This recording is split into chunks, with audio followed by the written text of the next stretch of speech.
শুভ সকাল সবাইকে। তো দেখো আমার কিন্তু কর্তামশাই লেগে পড়েছে বাড়ির উঠোন পরিষ্কার করার জন্যে। ঘাস মারা তেল দিচ্ছে, উঠোনে প্রচণ্ড ঘাস হয়েছে তাই তেল দিচ্ছে। তো আজকে ব্লগটা এখান থেকে শুরু করছি, সাথে থাকো আর দেখতে থাকো আমি সারাদিন কী করি। আর আমি এই এখনও বিছনায় বসে আছি, আমার শরীরটা খুব একটা ভালো নেই।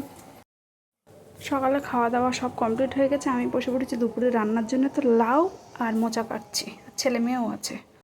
এখন বিকেল 5টা বাজে আর ছেলে মেয়ে রেডি হচ্ছে, দেখো যাবে বাবার বাড়ি, ওর মামা নিতে এসেছে।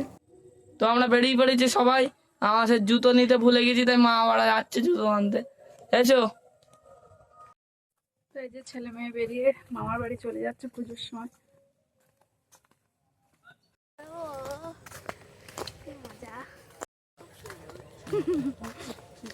দুজনেই সাদা সাদা পড়ে যাচ্ছে। ওই যেমন মামা বান্ধবী, আমার বান্ধবী বন্ধু।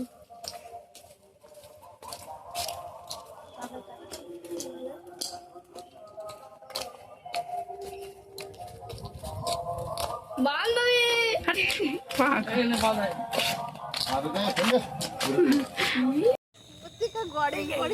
ছেলে মেয়েকে এগিয়ে দিয়ে এসে আমরা এই বান্ধবীরা সব পুকুর ধারে বসে গল্প করছি। আর আমার শাশুড়ি মা তো এখন আসেনি, তোকে নেওয়া হবে, দুটো যা, কিন্তু আমরা একই বয়সী, একটা কাকিমা একটা যা, সরি। আর ওই একজন আসছে সঙ্গে। তুই ডাকার আগে ও এইখানে এসেছে, তুই কি করে বলি ডাক শুনে এসেছে? তাই তো ভাবলাম যে আমার ডাক কাল তো ভালোই ঘুরে আসি কলকাতায়। বসবো দেখ। ছেলে মেয়ে তো কেউ বাড়ি নেই, আমি একা। সন্ধ্যা হয়ে গেছে আর ফোনটাও চার্জ নেই, খানিক্ষণ ফোনটা চার্জ দিয়ে নেই।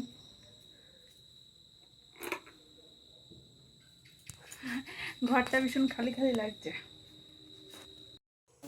তো তোমাদের দাদা ভাই আমাকে নিতে এসেছে, একটু যাবো পিফায় ঘুরতে দুজনে, কেন বেরোনো হয় না, আমরা দুজনে খুব কম বেরোই। দুজনে বেরিয়েছি আজকে, ছেলে মেয়ে বাড়ি নেই তাই দুজনে আজকে বেরিয়ে পড়েছি একটু ঘুরতে পিফায়। আর তারপরে তোমাদের দাদা ভাই নিয়ে চলে আসে ফুচকা খেতে।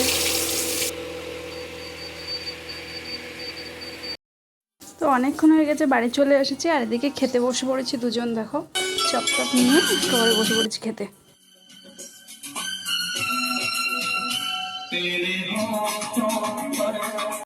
তো খাওয়া দাওয়া কমপ্লিট হয়ে গেছে, এখন 10টার বেশি হয়ে গেছে, প্রায় 10:30 বাজে। তো আজকে সবাইকে টাটা, আবার দেখা হবে নতুন ব্লগে।